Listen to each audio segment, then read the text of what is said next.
Hey everyone, thank you so much for joining me today. My name is Laura Train Mama.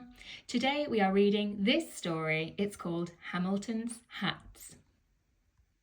Which hat would you choose?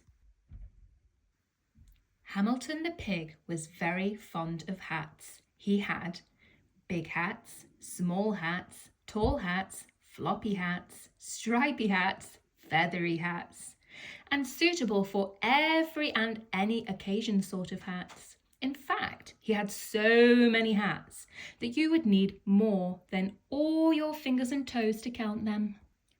When Hamilton the pig's mum saw Hamilton messing about in his hats, she worried. "Hamilton," she would say, "you are a very vain little pig, and I do not know what is to become of you. You have many lessons to learn in life, and you will learn none of them from hats." But Hamilton did not listen. He was too busy, tipping and cocking and raising and straightening and doing all the other things you do with hats. One day, Hamilton the pig was out and about when he bumped into a giraffe. Hamilton was wearing a tall, teetering, high as a chimney sort of hat. "My hat makes me almost as tall as you," he said to the giraffe. The giraffe snorted, and with one fell swoop, he snatched up the hat and flipped it onto her head. Indeed, a very fine hat," she said, ignoring the hot, cross piglet below. "I should like to keep it for myself." "But if you are really determined to get your hat back, you must climb up my long, long neck to get it." Hamilton looked up at the giraffe's long, long legs and her long, long neck. It is not easy for little pigs to climb, but Hamilton did want his hat back, and so he decided to do it. It was horrid. The giraffe kept wriggling her neck because she said Hamilton was so tickly. But Hamilton was determined, and so at last he got his hat. "Whee!" he cried as he slid down the back of the giraffe's neck and bomped onto the ground. "I am a very determined pig, and I have my hat." The next day, Hamilton the pig was out and about when he came across a crocodile. Hamilton was wearing a fierce, pointy, snap-your-tail-off sort of hat. "My hat makes me almost as fierce as you," he said to the crocodile. The crocodile yawned and, with a quick slurpety-slurp, snaffled the hat deep inside his mouth. Indeed, a very gobblesome hat. I should like to eat it for my dinner," drawled the crocodile, ignoring the raging pink piglet. "But if you are really brave enough to get your hat back, you must come inside my hungry, hungry jaws and get it." Hamilton looked at the crocodile's hungry, hungry jaws and his hungry, hungry smile. It's not easy for little pigs to jump inside a crocodile's mouth, but Hamilton did want his hat back, and so he decided to do it. It was terrifying. The crocodile kept licking his lips because he said Hamilton was so tasty. But Hamilton was brave, and so, at last, he got his hat. "Hurrah!" he shouted as he leapt off the crocodile's tongue and ran off as fast as he could. "I am a very determined and brave pig, and I have my hat."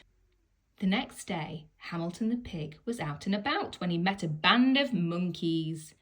Hamilton was wearing a round, bouncy, let's play catch sort of hat. "My hat makes me almost as playful as you," he said to the band of monkeys.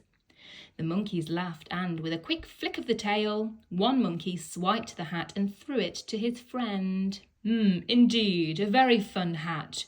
We should play with it every day," cried the monkeys, ignoring the angry piggy in the middle. "But if you are patient, you can have it back when we're finished." Hamilton watched the monkeys throw his hat high, high into the air. It's not easy for little pigs to be patient, but Hamilton did want his hat back, and so he decided to do it. Poor Hamilton. It was boring. The monkeys played for hours because they said it was such fun teasing Hamilton. But Hamilton was patient, and so, in the end, he got his hat. At last, he sighed, as he said goodbye to the monkeys and plodded off. I am a very determined, brave and patient pig, and I have my hat. The next day it was cold. Hamilton the pig was out and about as usual when he spied a tiny mouse. Hamilton was wearing a soft, teeny, let's cuddle up sort of hat. My hat makes me almost as small as you, he said to the mouse. The tiny mouse sniffed and looked up at the hat.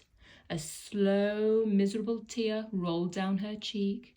What's the matter? Asked Hamilton. I'm cold and I have no house to live in. Your hat looks so cuddly and warm.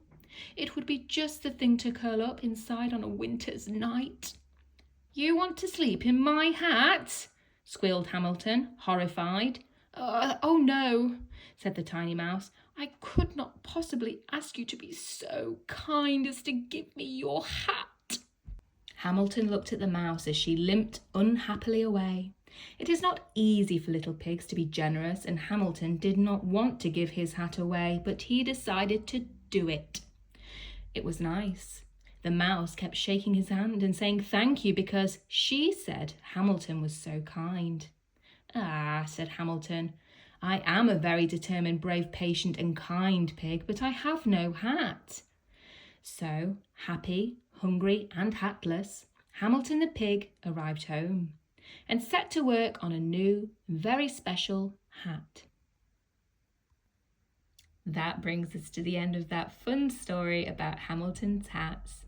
I really hope that you enjoyed reading that with me today, and if you did, please don't forget to like and subscribe. It really helps me to know that you are enjoying the stories. And other than that, have yourself a great day.